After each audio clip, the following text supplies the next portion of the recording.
What's going on, everybody? All right, now this is a small Tundra mod, but it's time to replace it because I don't like how these are. And I'll tell you the problem I have with them here in a minute, but first I want to show you what I ordered. If I can get it out of the package. It comes in a little pack like this right here. It's very small, but you can see it's a little air stem valve, and it has like Toyota emblem on the inside of it. Now, yes, this is chrome, but my wheels do have like polished aluminum on it, so it does match well. But the one thing I want to show you on this that's different than the one I have on my truck right now is this has knurling. And if you don't know what knurling is, it's just like a raised edge. Like they've made little X patterns in it and stuff, so you can get a hold of it and twist it off. Now these also do have, I don't know if you can see this or not. I'm sure there's no way that you can see that in there.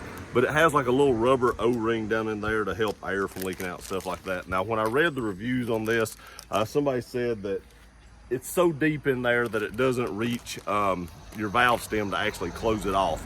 Now, I want to say the ones I have now, they don't either, and I've not had a problem with any air leaking out. As long as your valve stem is seated correctly, I don't think you're going to have a problem with air leaking out. Now, if you have a valve stem that's not seated correctly, yes, this may help a little bit, but I still don't know if it's going to permanently solve your problem. You need to actually get the tire fixed. This could possibly just, you know, procrastinate or prolong the problem until you get out in the middle of nowhere, and then it goes flat, and then you're in trouble. I'd kind of rather know that when I'm at home. It's kind of a double-edged sword, I guess. But let me get the camera set up and show you exactly what I have a problem with the ones I have on there right now. Okay, so here are the ones I have on here now. And if it's wet, now luckily this one's dry, but if it's wet, let me get these off. I do like how they look. They kind of match my wheels pretty good because they're kind of a black chromish look, and my wheels are kind of polished black, so it did match pretty good. It did have the Toyota emblem, but you can see there is nothing on that. And if this right here, it does also have an O-ring inside it, but it didn't go down far enough to reach it either.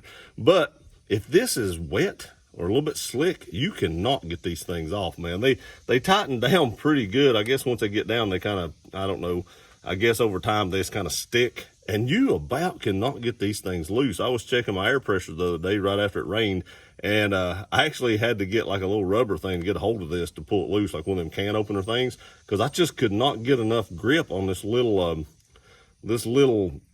valve stem cover to get it off. Now, maybe I just give these away. I mean, they're not in bad shape. You can see, I don't know, maybe I'll give them away on the channel or something.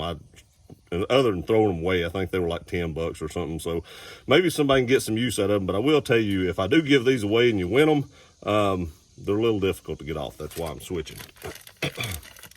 So let's put one of these on and see how it works. Make sure it goes on good. Make sure everything fits good. Let's just see what it looks like.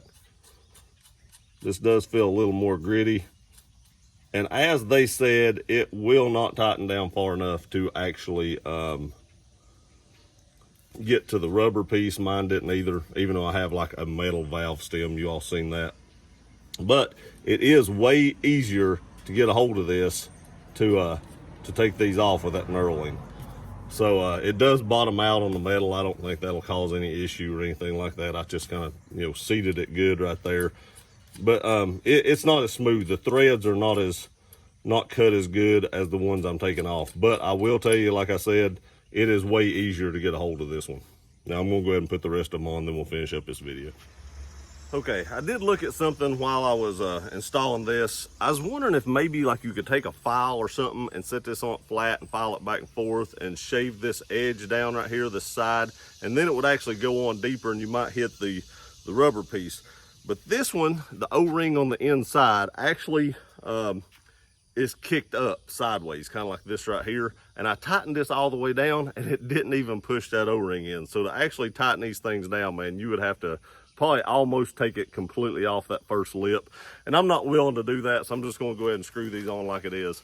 Like I said, little things can make a big difference, especially when it's wet and you can't get them off to check your air pressure. If you have a flat tire and need to pump it up, or a low tire or something like that. I guess not a flat tire. If your tire's flat, you need to replace it or put the spare on.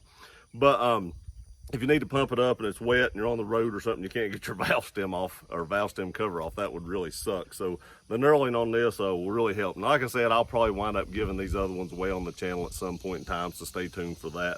But I will stick before and after photos of these at the end of this video to let you see what they look like and let you see what you think about them. Tell me what you think about these versus the other ones in the comment section. I appreciate y'all watching this video. Please like, share, and subscribe. We'll see you next time.